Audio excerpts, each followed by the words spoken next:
Woo! Let's do it live. Let's do it live, baby. All right. Hashtag the beast. Oh God, it's awful. It's so bad. What? Welcome.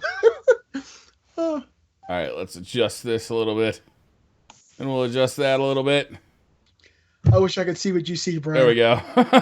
You will if you watch the YouTube version. What's going on, guys? Welcome to episode 130 of the Beastly Thought Show. Woo! Thank you guys so much for joining us. I don't know why I could hear my own voice in my headphones, but I'll turn that off now.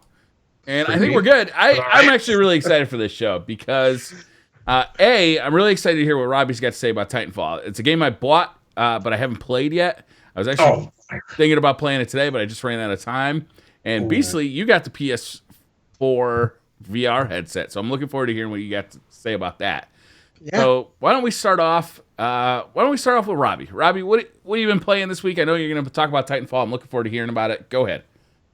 Yeah, so basically this week I've been playing Battlefield 1 as well because love that game. Fantastic single player, love the multiplayer. Yeah. Probably one of my favorite Battlefield games ever. I mean, yeah, pretty much simple enough. Love the game. So you've been back and forth between that and Titanfall 2, huh? No, it's more just like the start of the week I was playing Battlefield 1 because Titanfall 2 didn't come out until Friday, so I was playing kind of up until the lead up until that. And yeah, of course I've been playing Titanfall 2, and I have a lot to say about this game. So starting with the campaign, I think they did a really good job. Not even necessarily with the story. The story is really cool. It's basic, but it's a lot of fun. There's just these really awesome moments. I'm not going to spoil anything. Every single level feels varied and different. There's some really, really ingenious platforming sections where it's like you're in this factory and you have the platform. I think the shooting feels excellent. Everything just feels very tight and very responsive. I mean, it's basically, Titanfall, but they made a storyline out of it. It is basic, but I think they did a good job. I think the performances are good. The acting is good. And at the end of every couple levels, too, there will be like this mini boss fight against a couple Titans. You'll get like the Ronin Titan with the sword and stuff like that. Or it'll be like Tone. He has the big, semi-auto cannon.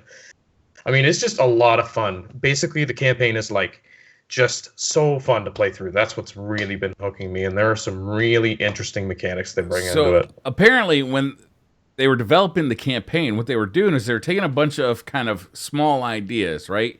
And they were like saying, what would be fun? What would be a fun thing to do in this game? And then they took, however many of them, like let's say they had 20 fun ideas, they narrowed it down to like the top 12.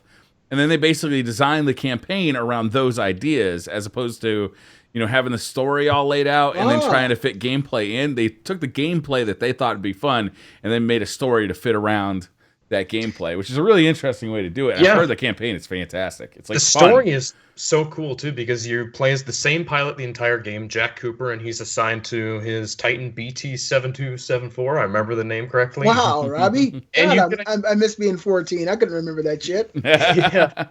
And there are some really up and down moments. Like, you start to really care about him and you start to care about BT and stuff like that. And I'm not going to spoil anything, but there are definitely some moments where I was like, whoa. There was a of sad moments here and there, and there was some. The Beastly Gamers got some questions for you, right? Now, the Titans in Titanfall 2, are they sentient? Are they self-aware? Is it like an AI type of machine? Is it able to talk to you and be, does that have concern for you? They all have their own lines and stuff like that. Like even BT, when you're not piloting him and you're not inside of him, he has his own voice. Like he is a personality. He speaks to you, and I think he's really. Yeah, is he goes back and forth. Now, my second question for you, Robbie, because you have more experience than Briar and I at this, do you like it more when you're inside of him? Oh boy, that yeah. I'd say early in the show for that kind of. Usually we don't get into the dick jokes until about the last 5 minutes, but we're gonna start the show off that way. Hell, I'm down. I'm on board. A serious question, okay? Titanfall, the original game. It seriously lacked any type of story mode. It was kind of tacked on. Have you beat this campaign already? Yeah, the campaign's short. It's only, I'd say, 4 to 5 hours. I played it on hard, which was a little bit difficult, but it's just got such cool set pieces. Like, and more than anything, I just had a blast playing through it. Like what they did, it was just really smartly designed and well done. I thought they did an excellent job with it. And the only thing that was kind of disappointing, I won't spoil again, but of course, they're going to do this. They kind of leave room for a Titanfall 3. They really don't explicitly do it, but you know what I mean? It's like if they wanted to do a sequel, they could. Well, the war's not over, right? Like whatever war there isn't over. It's not over. Definitely isn't. But that's the best way for a company to do it, rather than them just lay out the foundation for the next game. And the way that you kind of described it is it could go either way, right? Yeah, they could close the door on it, or they could do a sequel, which I like when they do that. That's the bbest way to go, rather than just shoehorn an ending in there and you say, okay, like kind of like what's the game with Halo 2? I'm thinking what's Quantic Dreams game on PS3 with Ellen? What's her name? Ellen Page? Oh yeah, I forgot what was the name of that game. No, the one that came Beyond out. Two Souls. Beyond Two Souls. The end of that game where she was standing on top of this mountain in the future. Of course, the game will probably never happen, but at that point, you're like, holy shit, all this for nothing. Now I gotta wait and buy another game. I prefer them to kind of leave the door open to kind of let your mind wonder what's going to happen here, what could happen, and even if they decide not to, you're content with the ending. Is that how you felt at the end of Titanfall 2? Is it an ending that could be, contain the entire story? Or do you feel like at the end of the game you need to see more? Is there a lot more questions? There were a couple things. Again, like I'm gonna, be very careful about how I word this. Definitely would have liked to see the campaign be a little longer. There could have been some things that could have been fleshed out more, like especially the characters. When you find a new faction leader and you battle him and his Titan, like there's not much to those characters, and they're kind of just, I don't want to say thrown away, but there's just, it's like if they had a couple more hours of length in this campaign, it could have been even better, I think, with the story, and they could have fleshed out things even more. All right, well, so cool. It doesn't sound like you're disappointed by the campaign, which is a good thing. Now, no, let me ask you about the multiplayer, which also kind of got critically panned initially in Titanfall 1 because there was a lack of content, no weapons, and different player modes. After playing the multiplayer of Titanfall 2, do you feel like they've rectified the issues of the original game? And if so, can you kind of elaborate on how?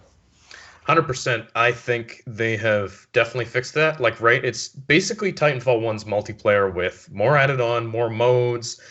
My favorite thing is that there's new Titans, and each of them feels distinct. Like, you have Scorch. He has a massive fire cannon when he can shoot fire and things like that.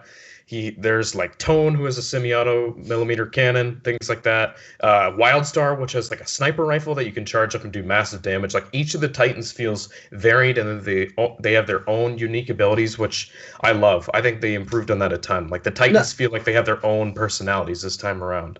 Wow. Okay. Well, I'm looking forward to this. Once my bank account recovers from this recent purchase, I'll play so differently, which is my favorite part of the multiplayer. Like absolutely different play styles for each of them.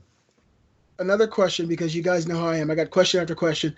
Titanfall 1, they had this multiplayer mode that encompassed what I think 4 or 6 actual human players with a plethora of non-player characters or computer-controlled AI. Yeah.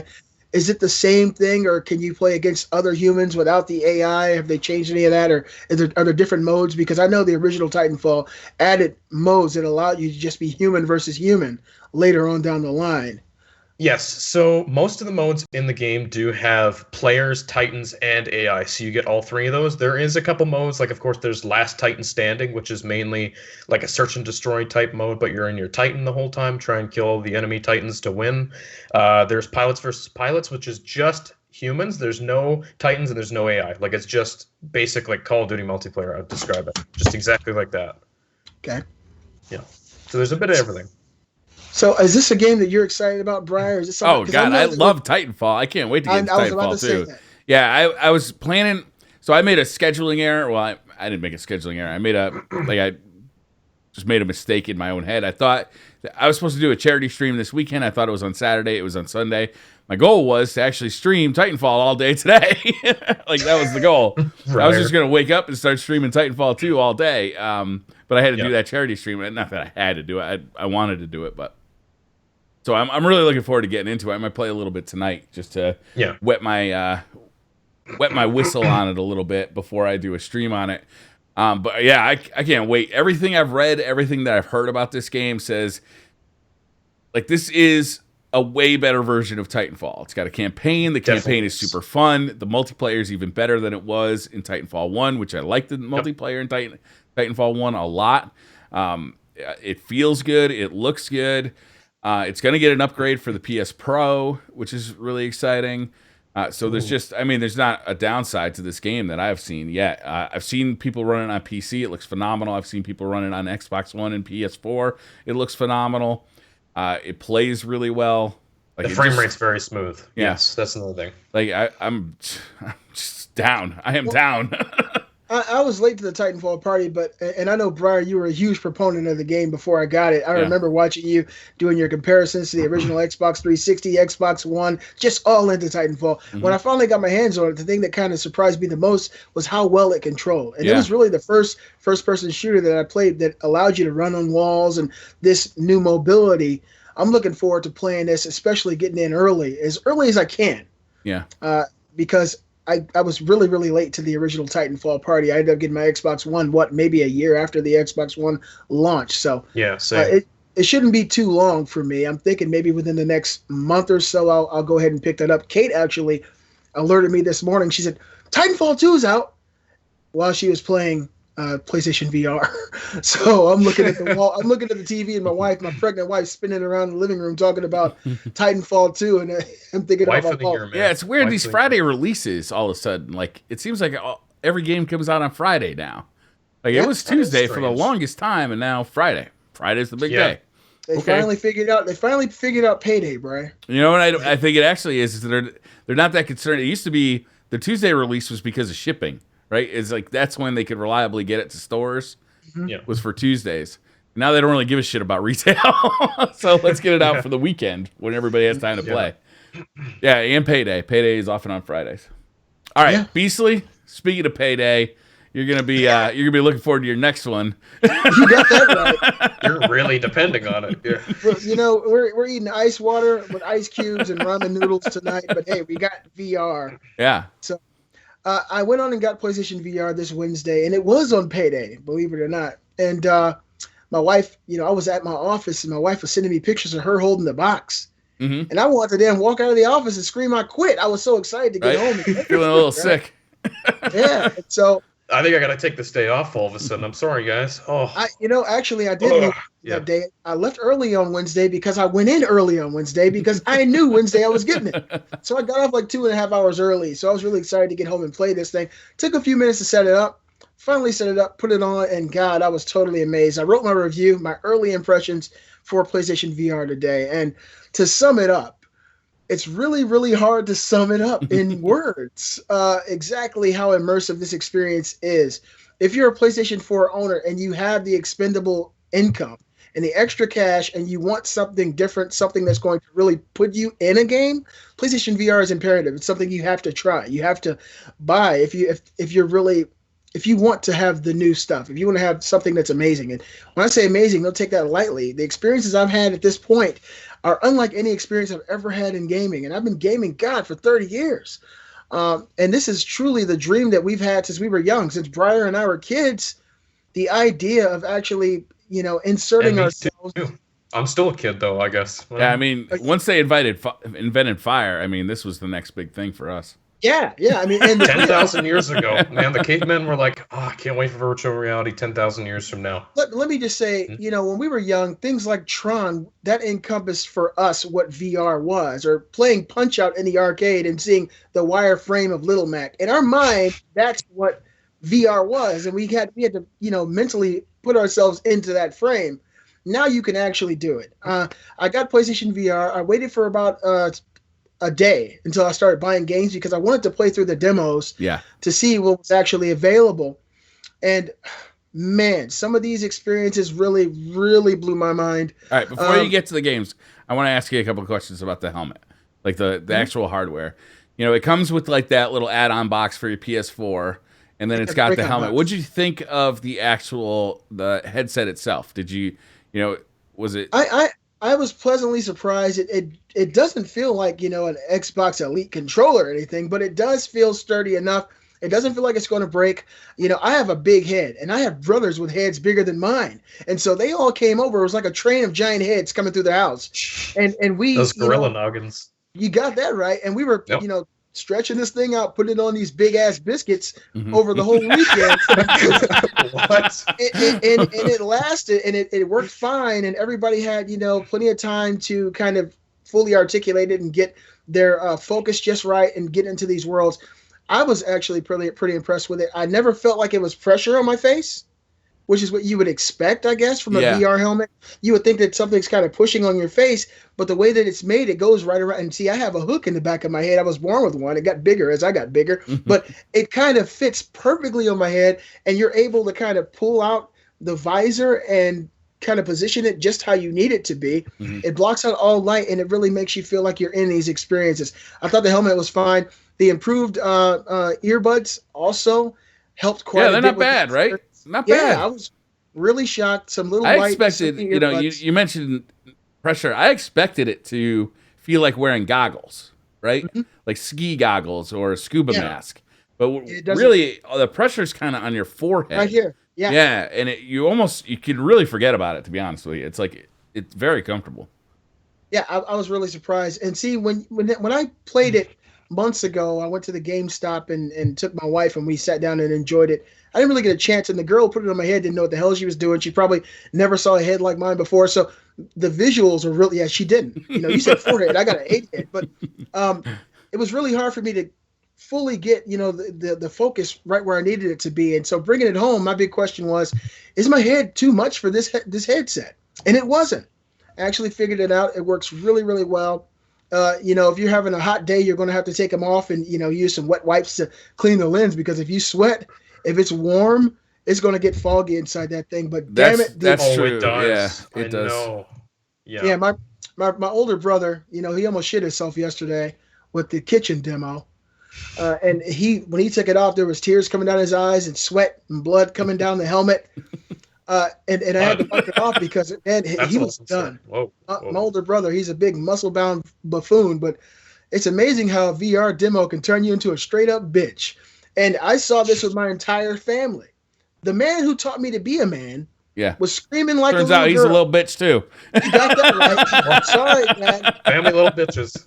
Yeah, I mean, this thing is incredible, guys. And for the people out there who played it, you know exactly what I'm talking about. Yeah. I uploaded a video of my son's first impression of playing The Kitchen, the Resident Evil demo, which is also the first demo I tried when I got home because I'm a big Resident Evil fan.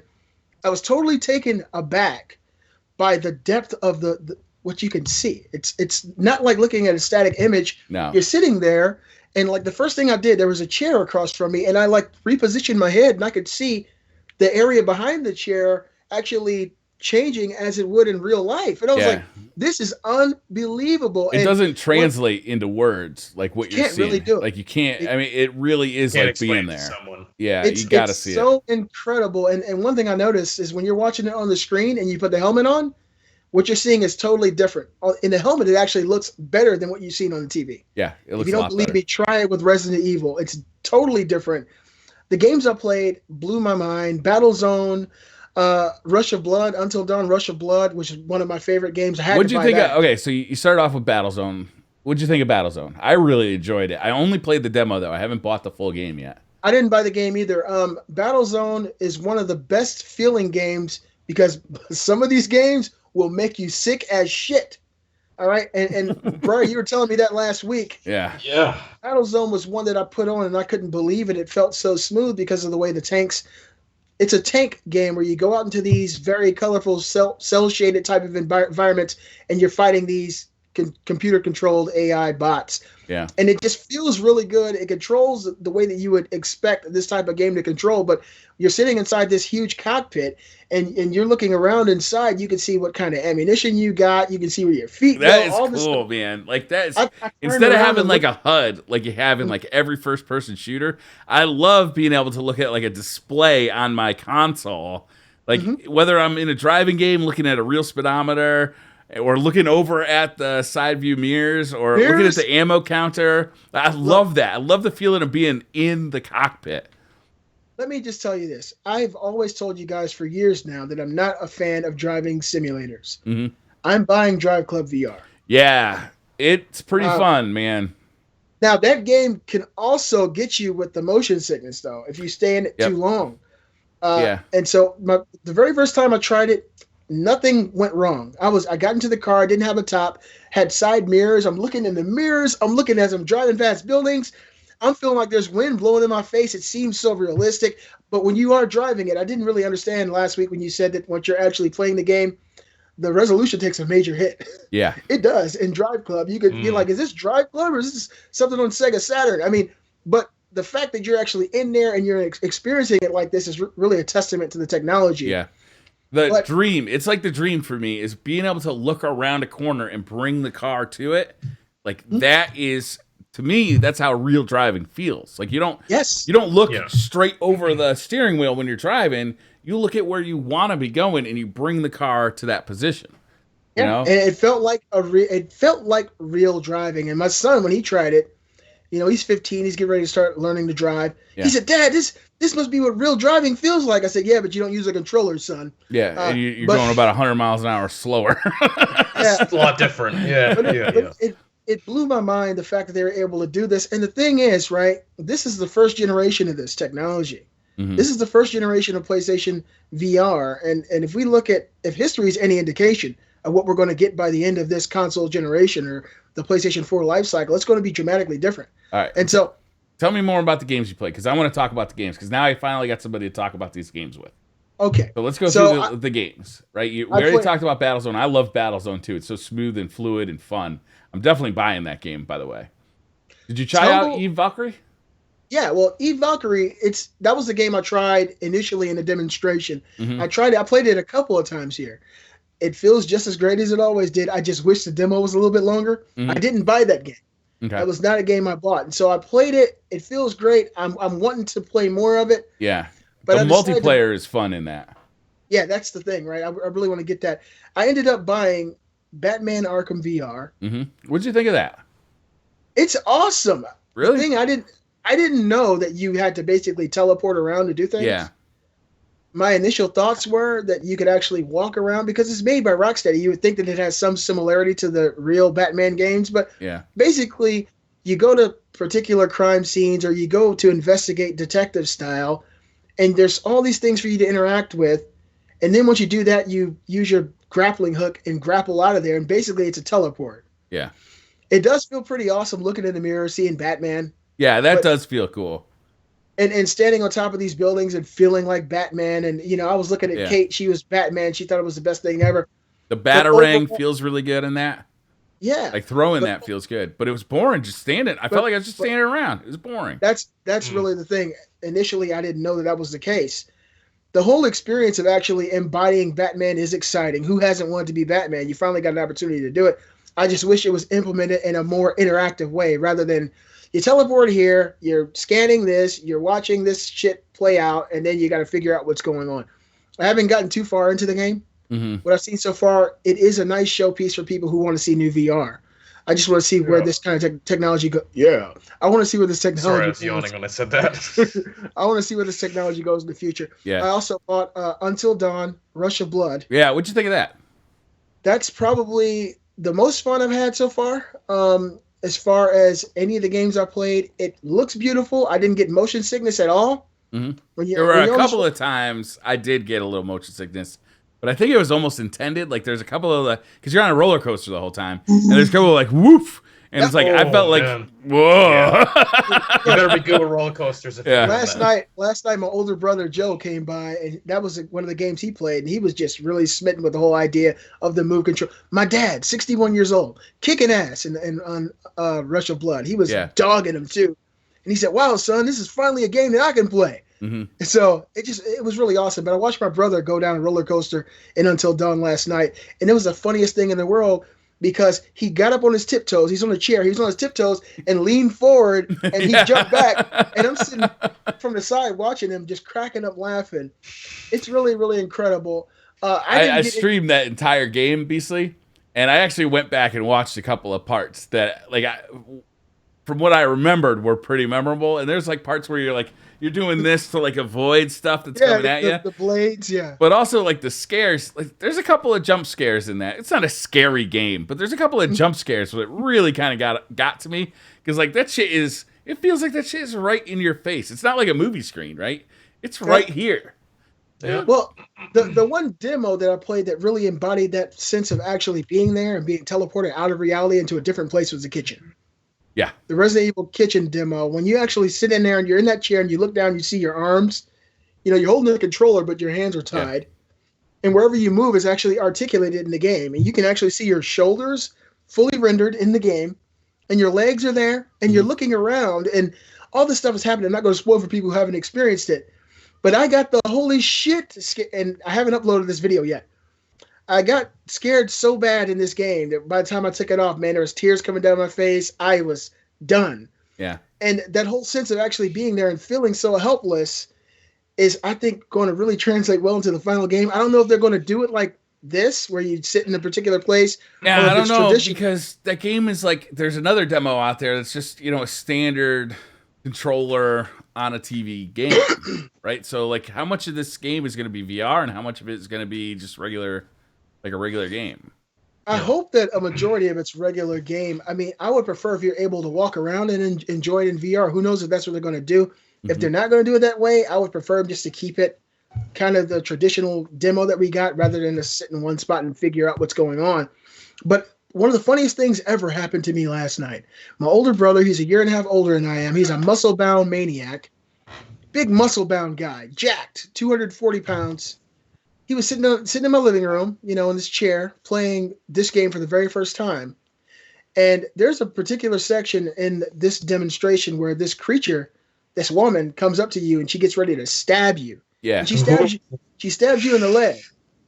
And I was watching my brother, you know, I'm recording him with my camera, and his legs started jumping like this before she stabbed him. And then when she stabbed him, he jumped back. Oh, man, it was just really, it took me by surprise just how immersive this thing can be. I played tons of demos.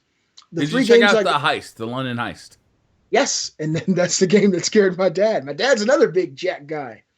A London Heist is where you basically you're being interrogated by the mob. Yeah. And there's this big ass jack guy who walks in there and you're tied up. And he comes in your face. He starts basically asking you where this girl is. Is it a female? Yeah. And he's really pissed off. He's got blood all over him. And basically, I watched my dad go through this. And my dad, he had his wife behind him. And, you know, my dad's a manly man, you know. He watched Clint Eastwood growing up. And he's watching the screen and trying to be tough. And this guy, like, slams something down. And to see my dad jump almost out of the chair blew my mind. It was just, it's incredible how they're able to relay these feelings of truly being transformed into a completely different situation, a completely different place. And so there's that part, though, but there's also the shooting in that game, which I think is intense and fun as hell. There's two pieces to it. There's one part where you're kind of sitting still and you're using like a desk as cover. But I think the better portion is you're in a car and you're shooting at motorcycles and SUVs on the highway. Haven't got to. Oh, you haven't gotten to that yet? Oh, no. Shit, Beasley, that is fun as hell. Once you beat the first one, it's when it goes back to the main screen, and then you go to the second one. Yeah. But you got to keep in mind, I got a house full of people. Everybody's trying to try. Everybody wants to play. Yeah. So that's what I'm going to play next. But the part that you're talking about, there has been no game ever, in my opinion, that has this level of interactivity, immersion with the shootout, because you're behind this desk. It has a clock on it. There are guys, goons coming in from 3 or 4 different places above you, in front of you, to the right. And you can kind of hide in the cracks and crevices of the desk and shoot through these little open spaces like you can in real life. And the feeling of doing that is unlike anything we've ever experienced before. Of course, you can do it in traditional games on TV. Yeah, and you're using the controller. So it feels real. Like you're trying to like stick it between the desk sideways like it's a gun. Yeah. You know, and you're... And it works. Yeah, it works. It works well. Yeah. It's just, I can't wait to get more and more into this. I haven't had the time with it as much as I wanted to. You know, my boys this semester are coming over only on the weekends. They stay with their mom. They come with me on the weekends. And so since they got here on Friday, they've been trying to, usurp all the time with PlayStation VR. And I'm a dad, so I'm letting them play it. But it's incredible, man. It's definitely, to me, it was a very worthy investment. After buying the games I bought, which is Batman PlayStation VR Worlds, which is a great showpiece. If you buy a PlayStation VR, that's something you should definitely have to. The VR Worlds, yeah, definitely. Yeah, it has luge, it has ocean descent. Did you try that luge? Yeah. Oh my god, that was vomitorium for me. That was another game where I felt it. I felt the motion sickness, where you kind of lean back and you tilt your head to go, and if you hit something, it's such a jarring motion. Yeah, that luge is not that great. No. Now, something happened to me this morning when I was playing Battlezone that never happened before. The game glitched out on me. Mm-hmm. I was inside the tank. I was going straight ahead because I've had so much fun with it over the weekend, and the game started skipping frames, and I immediately felt like I had to throw. Yeah. I took the helmet off, and I swear I couldn't play anything for 30 minutes. Yeah. I don't know what happened. That's what I do too. If I even start feeling it, I take it off. I don't go back to that game. Like some games, I think they live here or where they live or something like that. Yeah, that's horrible. Man, I don't even understand what they were thinking with that game releasing it in the state it's in. It is unbelievably bad. Well, for people who don't understand what Briar's saying, Where They Lie is another survival horror type of game set in the first-person mode. You can actually see yourself walking around, but the controls are very convoluted, and really they don't complement VR at all. Basically, wherever you're aiming the controller, as far as actually physically moving it, your flashlight goes to. You use your left analog to actually move right or left or up, forward or back, but you're aiming your controller with your flashlight, and if you decide to turn around with the right thumbstick, you don't actually turn. It skips frames, like 5 or 6 frames, and you basically teleport to the next pinpoint in that direction. Oh God! So it's really bizarre. It's very jarring. It feels very frustrating, and it'll make you sick as hell. That's the first game that Kate played, where she took the helmet off and said, "Nope, I'll never play this again." Yeah, it was. I played it for like a half hour. And the setting was interesting, and I wanted to know more about the world and the game. But the way it was implemented, man, it was I got sick. I had to take off the helmet. It was it ended my stream for me. It's okay, I'm done. I got to go lay down for a bit. Yeah, it's really bad. Yeah. Well, another game that did that to me, and it actually did to my son too, is one that I wish that it didn't do it. Was Riggs. I played Riggs. Yeah, well, I mean, it hasn't been every experience. It hasn't been every experience. Like I said, I played Battlezone once, and then I played it again, and I was dizzy. Riggs, the first 3 or 4 times I played it, nothing wrong. It was totally fine. The last time I played Riggs, halfway through it, I was like, oh my God, I can't do this. What is going on? I felt like, I don't know how to describe it, but whatever the technology is, it has to be nailed down. Of course, it's new, and I guess it all depends on the developers, because if you look at Until Dawn, Rush of Blood, they've implemented it so well, it's really hard for you to get sick, and you're moving extremely fast, maybe because it's on a track. But I don't get that sick feeling that you get when you have free roaming movement. What I hope isn't the case with this and with all VR is that they can't get first person movement right. I hope that is not the case, because I don't want every game for VR to be you sitting in a chair or you standing still. Or being Batman teleporting around. Yeah, I don't like that. Sounds fun. I want to, Riggs, I liked. I didn't buy it yet, but I might buy it. I really love EVE Online. That thing hits me right in the nerd bone. That thing is a lot of fun. But there's a first-person shooter on that VR Worlds demo that is, I can't even play. It looks cool, but it makes me sick immediately. Oh, I think I know what you're talking about. This is the one my son played where you're like an alien or something. Yeah, it's like Scavenger or something like that. Yeah. Scavenger. Yeah, that's the one. I didn't play it. My son played it. He took the helmet off. So, yeah, some of these games just don't translate well. There is another game on the VR demo that I played that I fell in love with. I think it's called Thumper. Yeah, Thumper's fun. That is really something. Cool. Yeah. It's really something special. Yeah, I bought the full version of that because that is fun. I haven't played through it a whole lot, but it's fun. Now, I might be getting the name wrong. Thumper is the one where you're with the blocks, correct? No, Thumper's the one where you are like a beetle. The ladybug? Oh, yes. You're a beetle on a track. Oh, my God, it's fun. God, it's so good. Yeah.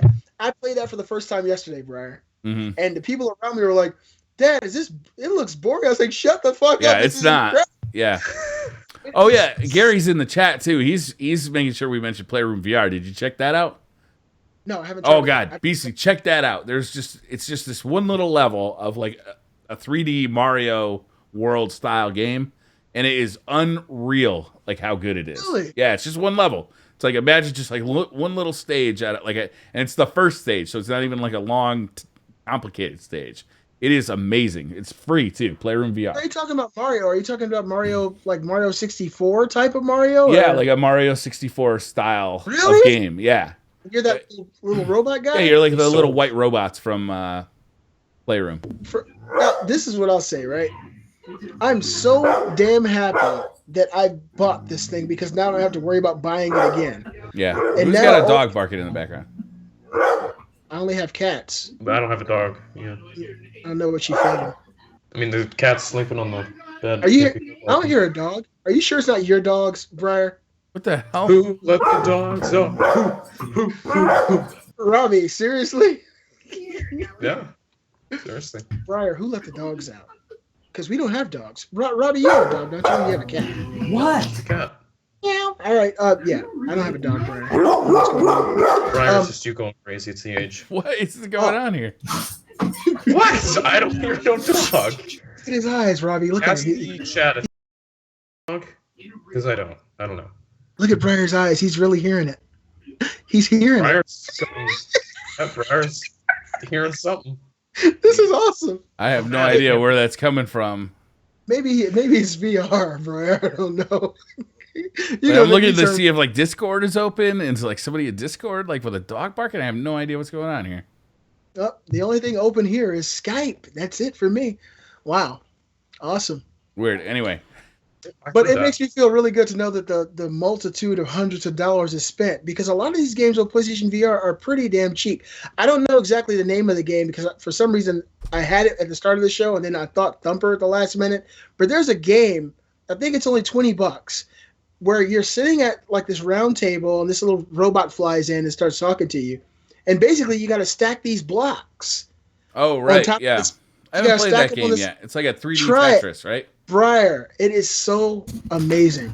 It is like my addiction. I didn't even think to buy it at first because I was looking at some of the bigger titles.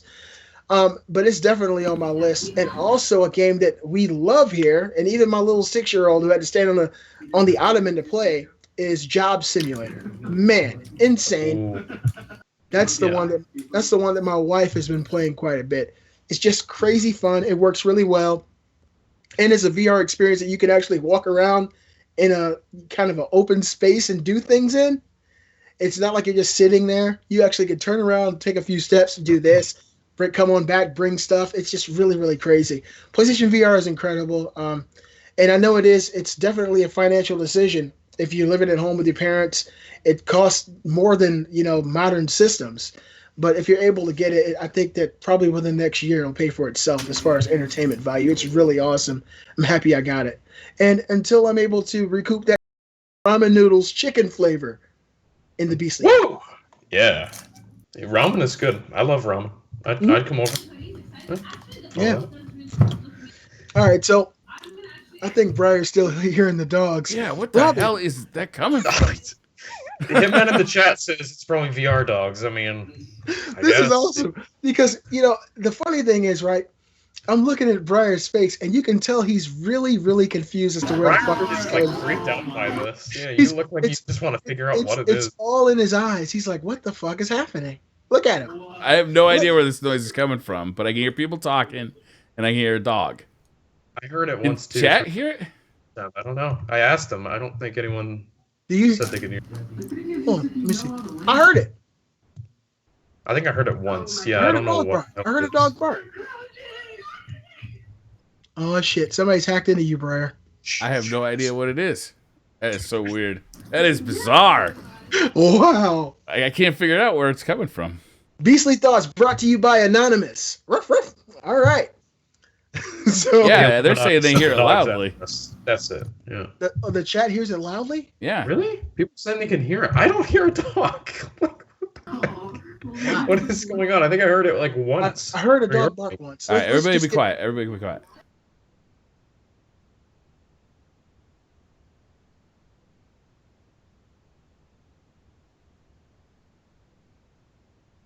That's so weird, man. I don't hear it. Did you hear it just now, Brian? Is it someone's TV or something? This is gonna drive us crazy. I can't. I don't hear it. Spoopy. No, we're on the eve of Halloween. This might be a cause. I think Robbie is messing with you. I'm getting that feeling too. Oh, it's not me. We don't have a dog. Unless someone brought their dog over or something and I didn't know about it. I don't know. All right, anyway, let me talk about what I've been playing. Obviously, Destiny. Today we did a charity stream with the Dames of Destiny. It was pretty fun. We got the crew from the Destiny Community Podcast together and did a Wrath of the Machine raid. It was pretty funny. We got Dado in there. A lot of people will know Dado is a pretty big Destiny YouTuber. That was a lot of fun. He was very disappointed in our skills and our ability to complete the raid. Let him down. No. It was a lot of fun, man. It was great. I'll be hosting that stream. They're still going, so I'm going to be hosting that stream after this show. But it was a lot of fun. But yeah, I've been playing. Saying I look guilty. I've been playing a lot of Destiny, and I'm looking forward to playing a lot of Titanfall 2 because that game definitely is right up my alley. What you squeeze in there, Briar? An Engram? I got a bunch of these. Briar squeezes an Engrams from. When he has a break. They're like little stress balls. That's so awesome, Briar. The king of Destiny. So the I gotta show you this. Check this out. Whoa! It's a fucking thorn. It's a thorn. Oh, that is amazing. Where did you get that? That's awesome. Superman sent it to me. What the hell is that sound, man? I don't hear it. I don't know. I'm muting Robbie. If it goes away when I mute Robbie, then we know where it's coming from. It's like somebody's eating chips or something. Or somebody's in the Skype call that we don't know about. Oh, no. Is he muted? I don't even know how to mute him. I'll go check real quick. It sounds like there's somebody in the Skype call that we don't know about. But yeah, this thorn though is dope. Look at this. The barrel comes out, like so you can reload it. It's magnetic. It goes in there magnetically and it spins in the thing. I mean, this thing is so cool. It's made by Impact Props. It's like a 3D printed item. Fucking too cool. Too cool. Wow, man. You're the man, Briar. So I got, I'm starting to get like this Destiny collection of shit that I'm going to have to like do something with. I'm going to have to get like a display case like you got behind you. It needs to be right behind you. Wow, that's junk. Sick. I got all this junk now.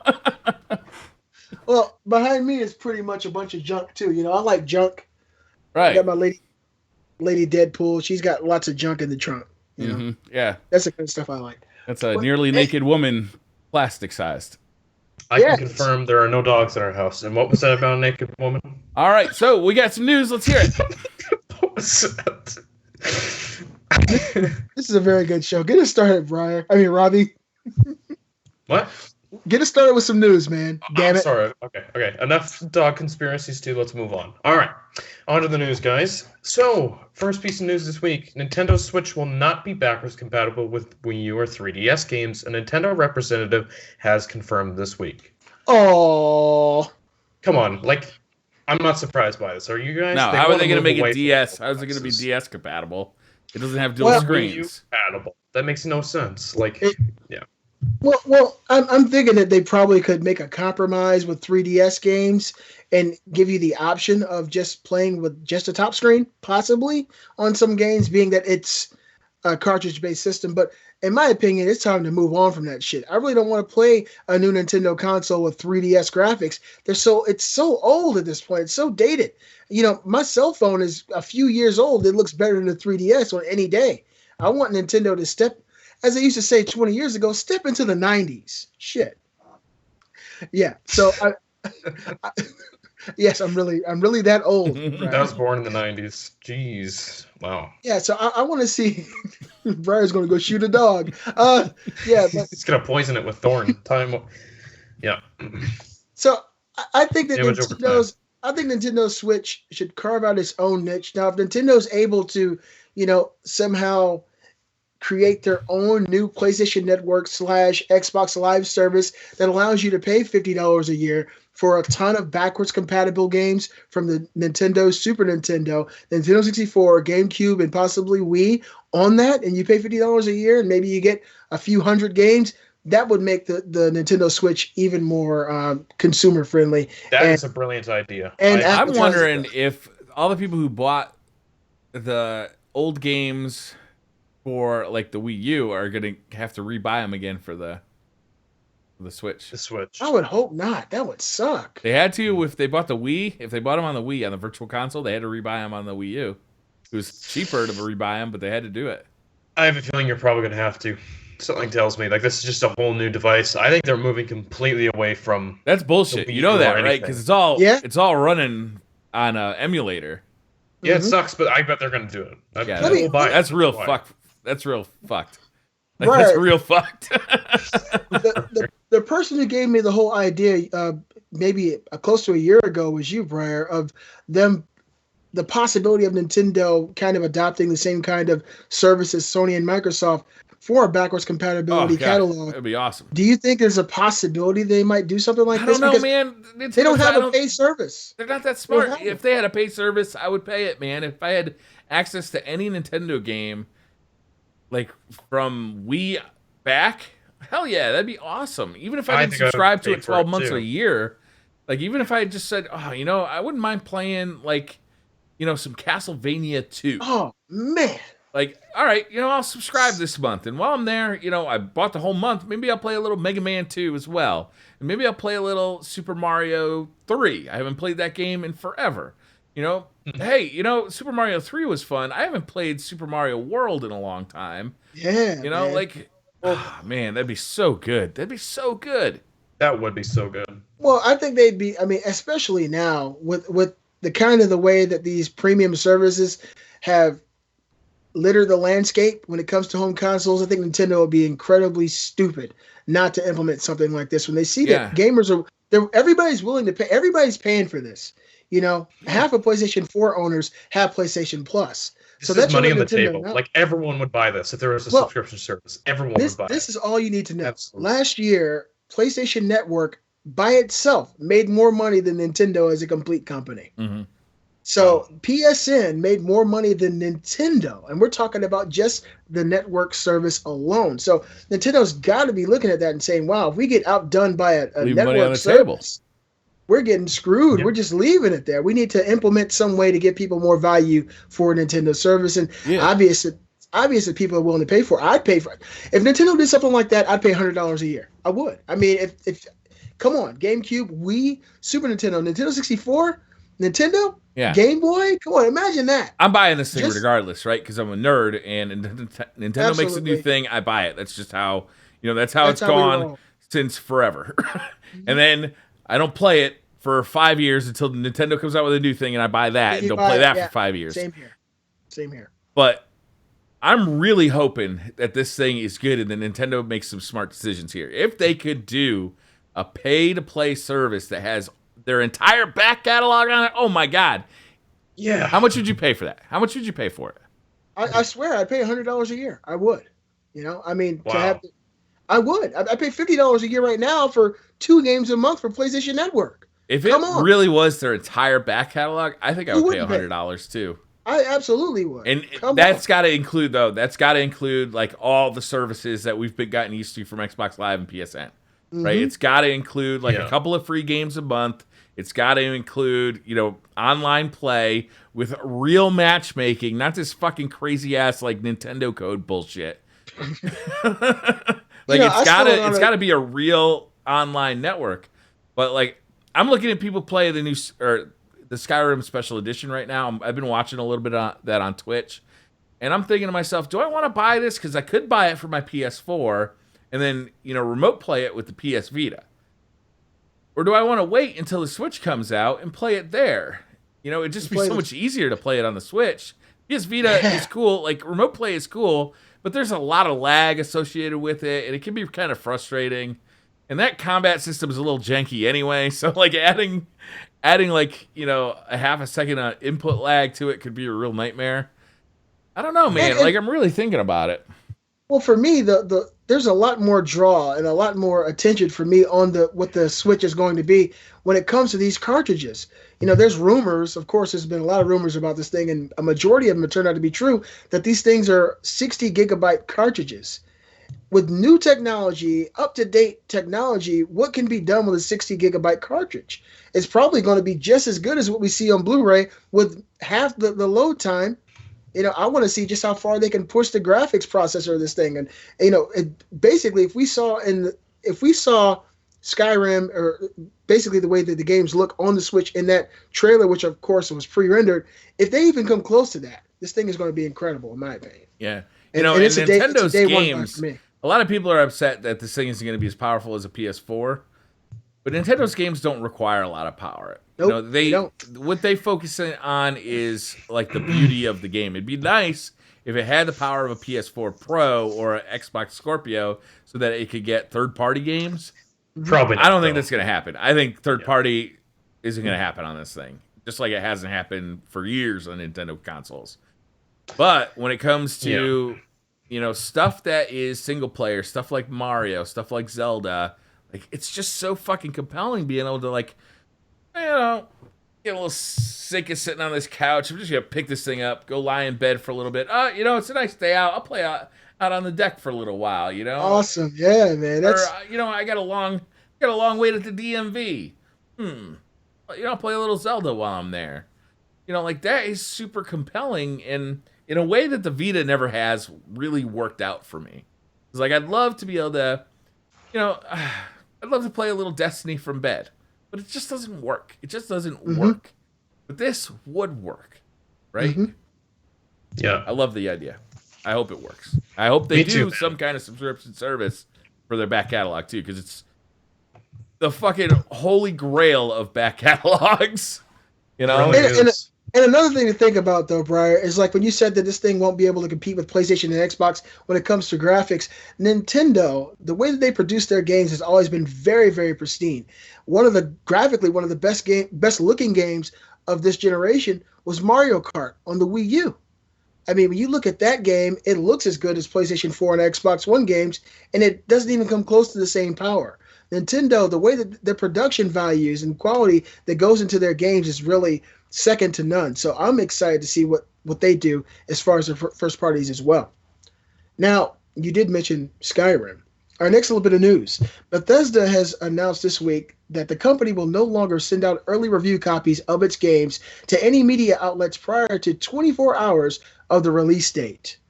Dun, dun, dun. So I think this is a big deal because I don't know about you guys, but reviews, impressions, all that stuff nowadays is a very important part of my decision to purchase games, right? Like I want to know, is this game good? How is it functioning?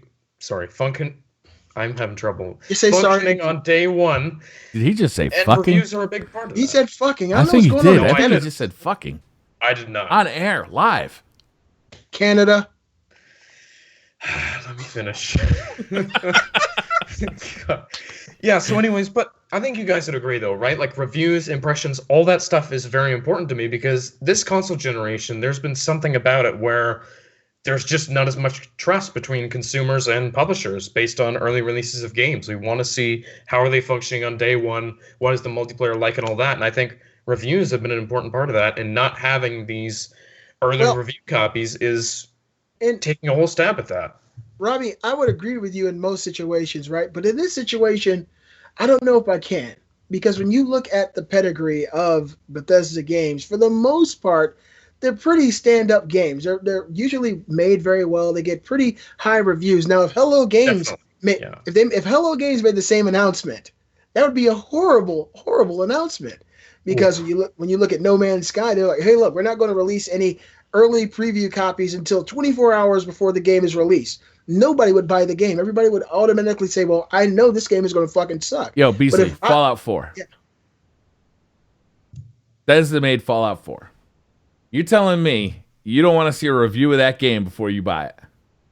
I didn't have to, though. I love Fallout 3. You didn't have to.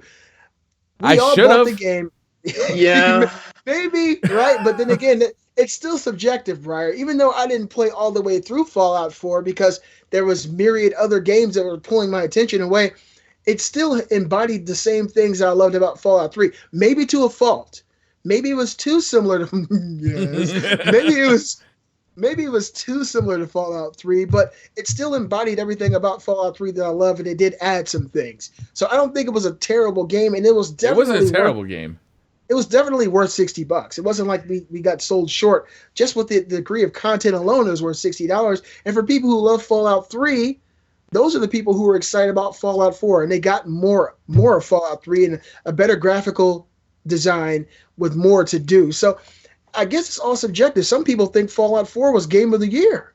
So I love Fallout 4. I'm going to admit that. Perfect example. I really liked it. I'm not casting any stones. All I'm saying is that a lot of people would have benefited from reading a review before they bought Fallout 4. And I include myself among that group. I agree with you. I don't even know if a review could have stopped me from buying that. Same here. Honestly, because I was so hyped for it. But we all were. Here's the Everyone problem was. here, is that, yeah, sure, Bethesda's got a great record, and they release great games until they don't. Mm-hmm. And what happens when they release a game that would have gotten 30% across the board, but nobody reviewed it before it came out? What happens, how does this story play out then? Right? They go dark like Hello Games. Bethesda right now is looking at this dynamic right here. We could give this game to IGN and to Jim Sterling and to Boogie29888 and have them review the game a week before it comes out. Have the release or have the reviews come a day before the game releases, right? So everybody knows exactly what the Metacritic is going to be on our game before it comes out. Or we could keep pumping out hype all the way until this game comes out and the reviewers get their copy just the same time as everybody else does. And then it's too late. We've sold 90% of the copies we're going to sell of this game. Why? How does it benefit me as a game developer to have these reviews when everybody is already hyped about my game? Yeah. And I can build hype easy by just putting out videos. I can hire YouTubers to talk about how good my game is. I can hire Twitch streamers to talk about how good my game is and to build hype for me. Why would I want to send early copies to a person who could possibly say my game is shit and keep people from buying it? There's no reason. And now that you explained it that way, I gotta do a 180 and agree with you there. I think that what they probably should have done, instead of saying that we're not going to send any more review copies until 24 hours before the game releases, they should have just said from here on out, our embargoes will be up until 24 hours of the game release, which will still they don't want that though. They don't want a review hitting before people are in the store buying the game or on, they pre-ordered the game is on their hard drive, they've gone to GameStop, they've picked it up, they want that game sold before those reviews hit, before that Metacritic, before Jim Sterling makes a video about how awful the microtransactions are in this game. They want that game sold. Yeah, well, the lack of transparency will ultimately hurt them in the end, and that's just the guys on the street. Or will this be the future? I don't know. Why? What benefit does a game company get out of a review by Jim Sterling or IGN or GameSpot or Giant Bomb? What benefit are they providing? Yeah, because they have enough influence from the YouTubers and the Twitch streamers who are going to promote the game. That was the benefit. That was the benefit in years past. In the beginning, getting your game onto a magazine cover, like EGM or Game Informer, getting your game on the cover and then getting previews. These 10-page spreads with the preview, and then along with that, the review. Like hopefully our game reviews as a 9 or a 10, so that a lot of people buy it. But those days are over. I mean, all those magazines are out of business except for Game Informer. The websites, they don't have the same power and influence they do, because now if you're a video game fan, you go to YouTube. You go to YouTube. You go to Twitch, and you watch people play the games. And they can pay Twitch streamers and YouTubers to say exactly what the fuck they want about that game. Yeah, that's the truth, definitely. Wow.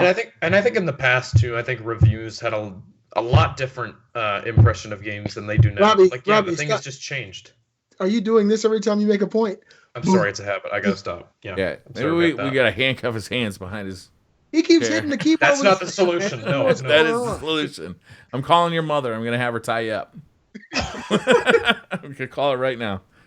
On a side note, Robbie, I do appreciate your attempt to fit in with the Beastly Thoughts crew. I see your beard growing just a little bit longer, and you'll be just like Briar. I see it, man.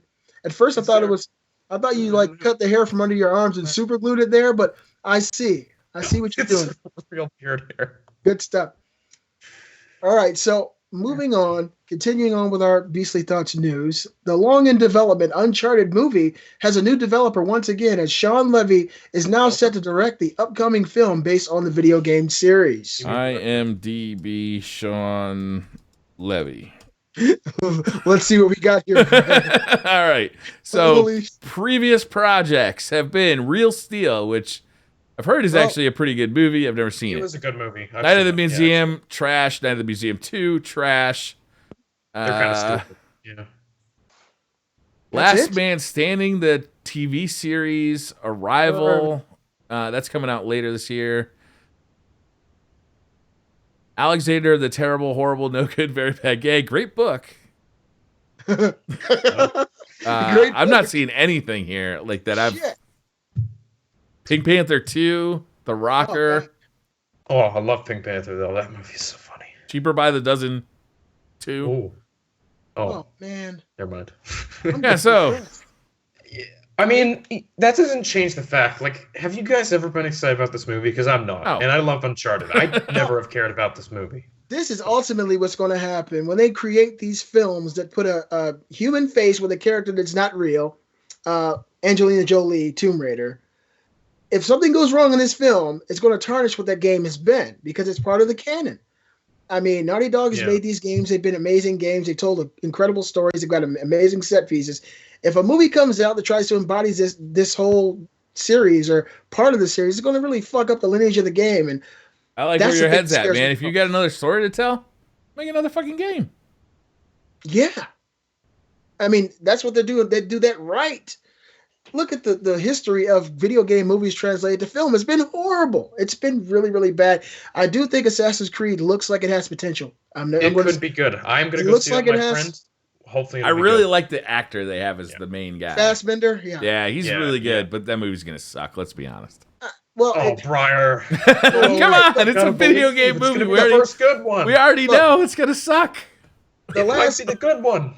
Well, it'll be the only good one because, it'll be the second good one because the only other video game movie that I actually liked in my entire life, and it's probably because I was a huge fan of the series, was the original Mortal Kombat film in 1995. You can be forgiven. You can be forgiven for thinking that. I also enjoyed it, and I can still enjoy it. It's campy, but I enjoy it. I actually liked the first Tomb Raider movie. I thought that was pretty good. Yeah. I don't need a piece of cinematic art to sit there and enjoy a movie. I just watched, the new X-Men movie. That movie is garbage, but I sat there and I watched it and I enjoyed it. I love you, bro. The newest Independence Day. Same thing. Yeah. This movie is dumb. It's stupid. Shit blows up. I'm having a good time watching it. I don't need like a perfect piece of cinematic art. I liked the first Resident Evil movie. I thought it was all right. I did too, and I ended up hating everyone after that. Yeah, pretty much. Once they decided to change every aspect of the game, if a game is successful and you want to turn it into a film, why would you change every fucking thing? Yeah, I don't get that either. Yeah, some of them are just terrible though. Like Street Fighter was awful. Oh god, Mario Brothers was like unbelievably unwatchable. I've heard that was terrible. I've never seen it. Robbie, you should watch it just to see how bad it is. I do. I will watch it. Yeah, absolutely. As a gaming pundit and co-host of the Beastly Thoughts show, you owe it to yourself and the viewers to watch that film so you can be more informed on video game history. Just so when every once in a while when it comes up, you can hate on it with us. Yeah, I heard it's ridiculously bad. Just wait till you see what the Goombas look like. Wait till you see what the princess, who Princess is. Wait till you see how Mario and Luigi jump. John Leguizamo is Luigi. Oh my God! Is it full of cringe? I bet Wait it till is. you see who Koopa is. Okay, King Koopa. All right, it'll blow your So mind. weird. Some people Okay, do get enjoyment out of the Super Street Fighter movie or the Street Fighter movie in the same way. Yes, You know, it's believe like it or it's not, so bad that it's like kind of flipped over to being good because it's so bad. It's a cult thing. When I was young, we watched Street Fighter with Van Damme and Raul Julia numerous times, over and over and over again. We played the arcade game, even though it was shit. In our young minds, we somehow flipped it into being some type of magical, amazing moment, and it was fucking horrendous. And I hate it now. It's that bad. Gary's got it right in chat. Kylie fucking Minogue. Kylie Minogue, Cammy, yes, Cammy is Kylie Minogue. Unbelievable. All right, so earlier this week, 2K and Turtle Rock Studios announced the final day of support for its online multiplayer shooter, Evolve. Rest in peace, Evolve. Yep, that game is done. I bought you on this week. I bought you on release, and Yeah, right. Totally regretted it. It's the last time I played you. I thought it was going to be so big, man. It's sad to see something like that happen. But you know what, Turtle Rock? You need to go ahead and make Left 4 Dead and redeem yourself. Right. When you do something, Where the hell you is do Left 4 something Dead 3? right. They did that so well. They took the whole zombie genre, created something new and terrifying, added a 4-player multiplayer experience, and then abandoned it to make Evolve. Get the fuck out of here. Left 4 Dead 3 is going to be amazing. Get on that. Redeem yourself. Bring the prestige back to the name Turtle Rock Studios. Yeah. That's what you need to do. That's what Beastly Thoughts and Beastly Thoughts watchers want you to do. At least they're moving on now. And yeah, hopefully to God they do like Left 4 Dead 3 or something, because that'll definitely redeem them. I remember the first time I played that with you guys. Yeah, I remember too. Like you go into the loading screen. You're talking, you're talking about you're trash talking basically. You're talking to your friends because you're about to jump into, and then you go into the loading screen. No more talking. Where did everybody go? Did everybody leave the party? What happened? You can't talk while you're in the loading screen, and the loading screen's like, what the fuck? Yeah, it was weird. Yeah, it was a really bad experience, and I started to see how bad it was once everybody around me started to tell me. Usually my wife is with me to the bitter end. Yeah, it's okay. It's an okay game, but when she was like, Beastly, she doesn't call me that, by the way, unless we're alone in bed. Just call you Beast? That's right. You mean fucking? You had to say it bluntly. Unless they're fucking. Yeah. So you got that right, bro. She's pregnant now. So she started telling me, she was like, "This game is fucking shit. I don't want to play this anymore." I was like, "That's terrible." But give it a chance, babe. She looked at me and was like, "No." I was like, "All right, I think it's over." Sometimes the idea is good, right? It is. Like you want it to be good, but there's so many For me, there was just so many like weird things about that game that just didn't make any sense. That just drained the fun right out of it. It was, yeah. So does this mean that we can't play it anymore, or what does it mean? Are the servers still up? Online. I just think they're not. No more patches, no more updates. It's just until they decide. Wow. Okay. God, I remember years ago. And we're on the downslope. I mean, do you guys remember before Evolve came out, though? Like, I remember being very excited for it. I thought it was such a cool idea. I mean, like, it was a great idea having a cooperative game where you and your teammates were going after one player, and it was going to be fun as the team or as the single man controlling the monster. It seemed like it was going to be so fun. I was really hyped for it, and then it got delayed, and it was like, okay, that's fine. Delay it, add more monsters, add more levels, fine. Obviously you got such a good idea here that you just want to add more and make it better. And then we got it, and it was a fucking piece of shit. It was a I mean, I don't even think it was that fun, and it was kind of lacking content too. Like, it was kind of boring, and there was nothing to do. So and then the new content cost an arm and a leg. Yeah, they should have had a single player campaign in there too, because that's what that needed. Like Titanfall, it was a cool world that needed one. Titanfall was actually fun. That had awesome multiplayer. Evolve, not very fun. That's the difference. All right, so we got two little short pieces of news. I want to get them out of the way. To me. Okay, PSN has once again experienced an outage this week on PS4, of course, during scheduled maintenance for the server. This actually pissed me off. I was going to make a video about it. This is different than last week when they got DDoS, that big DDoS. Yeah, this is different. Oh, no this shit. Is, I didn't even hear this is the day I came home and I was getting ready to play PS4, but I was like, no, I'm just going to go lay in bed and watch YouTube.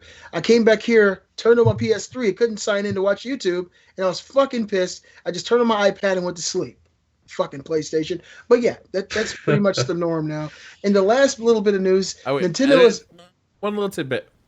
You turned on your iPad and then went to sleep. What? Yeah, that doesn't... There's only so much YouTube I can watch before I pass out. Wait. I'm sorry. I watched Dr. Listen, the sequence of events here have me confused. Me too. You turned on your iPod, and then you went to sleep. I turned it on and I started watching YouTube. I was watching Dr. Sandra Lee, the nipple popper. Fuck this, I'm going to bed. I'm going to turn on the TV and the lights and the fucking... Everything on. I go to bed. You guys remember that fucking clap on commercial with the old lady clap? Let's went to sleep real quick. Run it overnight. Let's leave the microwave on. Fast. Right? Yeah. I got it. I'm thinking about going to bed. Let me turn on the microwave. And the coffee grinder too. Makes a lot of noise. Sleep that on overnight. All right, so this is so stupid. The last little bit of information we got for this week's Beastly Thought Show. Nintendo has announced the next reveal for Nintendo Switch to take place on January 12, 2017 via a video presentation, of course. So we got to wait till January 12th to get any information a la price, specs on the Nintendo Switch 2 months before the actual launch of this. Did they specify Nintendo... what kind of information it was going to be? For some reason I had it. They were going to show off some games. They're going to show up the games that are in development. They're going to reveal the price of it, and they're going to talk specs. They said that? They said those three things? They said price for sure and games in development. Okay. But I'm speculating that they have to let us know what the hell this thing has within a 2-month time frame. They could pull a Apple here and just not talk about Beyonce. specs. They can just do a Beyonce and you'll find out when you get the box. Right? I mean, really, what does it matter what's in that thing? Here's what it can do. You can see it in the games. That is a good way of looking at it. Yeah. I mean, it's not going to compare favorably to 6,000 teraflops or whatever the fuck, whatever the fuck they're talking about with a Scorpio, and it's not going to compare. It's not going to do HDR 4K, and it's, so why even bother talking about specs? Mm-hmm. Just like, here's the games. We got Mario, we got Pokemon, we got Skyrim, we got Zelda. You're fucking buying it. Just line up. It's going to be $300. Pre-orders are available now. If they come out and just show the middle finger, I don't think they'll do that. Yeah, probably not. Reggie seems nicer than that. That's probably not their marketing campaign. If you guys had to pick one Nintendo franchise that you wanted to see during this reveal on January 12th, which is my little brother's birthday, who got the shit scared out of him yesterday. Hi, Calvin. And if you could see one game during this reveal that maybe you haven't seen in a long time, a franchise you want to be brought back, what franchise would it be? Metroid, man. Metroid, same here. Robbie? Same, yeah. Metroid, they need to revitalize that franchise. It has such a... Yeah. Colin Moriarty says that the fan base is not big enough and they don't buy Metroid games, but I'd be super excited to see a modern Metroid game on new hardware and see where Samus Aran is going next. Mm-hmm. And to add to that, Retro Studios, who makes Metroid, has not released a game in 2.5 years since Donkey Kong Tropical Freeze. I think that's the name of it. They have been working on something. Let us know in the comments, guys, what Nintendo Switch game would you like to see, a first-party game, during this reveal on January 12th? What game from Nintendo would have you excited? It could be any old Nintendo franchise, maybe one you haven't seen in a long time. I'm changing my answer. JB Mega said Earthbound in chat, and I'd change my answer. Oh, wow, to Earthbound. Wow, yeah. Well, shit. He's right. He is correct. You're right. Wow. I didn't even think about that. Oh, yeah, that Kid would Icarus? be really, really possibly, as long as it doesn't control like the one on 3DS. Oh, man, that was a mess. That was a nightmare. Yeah. It made you remember. Nightmare Hell Raid. Controlled like nutsack. Yeah. What the bag Robbie, with of the dicks. language? God. But I've never tried to I'm control. calling your mother, Robbie. Yeah, I'm sure you have her number. We both do. Okay? We love your mom. She's the sweetest. She's the reason I want to move to Canada.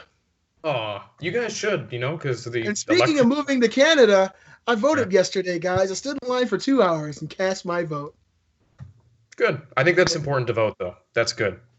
Everyone should I know a lot of people don't want to, and they're not sure who to vote for. It's important you vote, though. Get out there and do it. How does that work, Beasley? You got like early, like the polls are open already for you? Yeah. Like you can go to a polling station and vote? It was a fucking huge line. I didn't put it on Twitter, the picture of the line I was in. You'd think if you go early like that, it'd be no line. Yeah, well, it was a fucking Animal House. I had to do a ballot, like not an online, but a mail-in ballot this year because I forgot to, when I moved to the town I live in, I forgot to register in this town. So I'm still registered in the old town. So you had to mail it there? You're the man, Briar. But you know what sucks is I don't get my little sticker. I'm so happy with my little sticker. I got home and I took it off and gave it to Nova. It was awesome. You guys get out there and vote, cast your vote, and do what you need to do. This is America. And if it doesn't go right, Robbie's got an extra room for all of us. Right. I've seen pictures of his house. It's huge. We definitely have extra I would rooms live in his backyard. There's a fucking mountain in his backyard. Mm-hmm. Right. I mean, have you ever seen those small homes? You know, like the people build homes on trailers. The tiny homes, yeah. I think I could do it. You know, all I really need is a TV and enough room for a PlayStation, right? And I'm good. I don't think your wife and kids would be too happy. I could just see you, your wife, and the kids trying to. In the oncoming apocalypse, it's every motherfucker for themselves.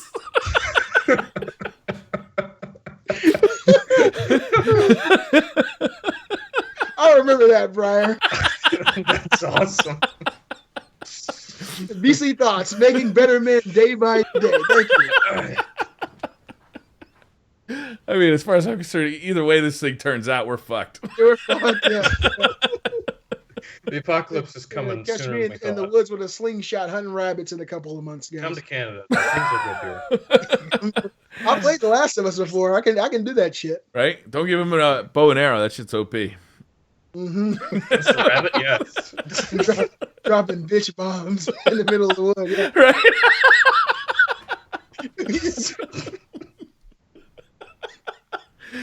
Oh, shit. All right. I think that's going to do it. What do you think? It was a good show. I got to say, it was a good show, guys. I would say it's in the top 130. Easy. Yeah, I would have said at least top 125. But I'll go at 130 for sure. Top 130. We had fucking Phantom Dogs this episode. Mm-hmm. You know, I mean, very seldom do we have a pregnant pause that lasts for 15 seconds. Orange jokes in the first 5 minutes or so. Listening to Phantom Dogs bark in Briar's ear. I don't even know what the hell was going on with that. Robbie I couldn't hear it. It was weird. Robbie gets up to go check and see if his mom adopted a dog in the middle of the show. This has been a very entertaining episode. If his house is anything like my house, there could be a new fucking animal any minute. like fucking kittens flying around, dogs flying around. Who knows? There'd be a fucking goat in the living room right now. I'd have no idea. Like, oh, this is our new goat. Okay. Hey, look, you know you're married because that's the right answer too, Brian. I like that. All right. That's all. Maybe she'll adopt a bat too. Who knows? Maybe. Oh shit! The Walking Dead is tonight. Did you guys watch the first episode of Walking Dead? Oh yes. Holy shit! Those bastards. You know what, man? He's got some shit coming his way. I can't wait till Rick gets his revenge. Oh yeah, you know that's happening. What did he say to him? He said, "Somehow, it might not be today or tomorrow. I'm gonna fuck your shit up, bitch." Mm-hmm. You know, little Carl almost got fucked up. Thank God he didn't. But some fans. You mean? Oh, it's Coral, right? Like Coral Reef. Coral. It's just they're all Southerners, so they say they say it wrong. Well, he's not a real. He's from Europe, so yeah, but he's pretending to be a Southerner. Britain. So he's doing it wrong because it's not Coral. He's saying like Coral Reef. Carl. It's Carl. Carl. Get your ass in here and sit down in this chair. That's how you're supposed to say.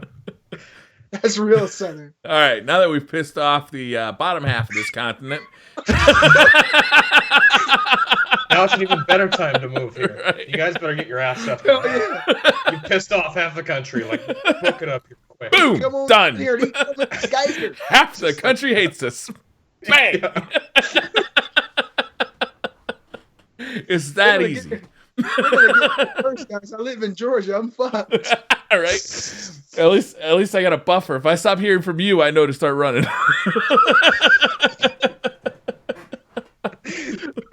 shit. We gotta go. I haven't heard from Beastly in like 2 hours. We're out. All right, guys. Let's do this. Thank you very much for watching. We'll see you next week. This was a good show. This was a lot of fun. Thank you so much. Bye, guys. Thank you, Beastly. Thank you, Robbie. Thank you, Briar. And thanks, everybody, for checking out the show. See you next week. We love you.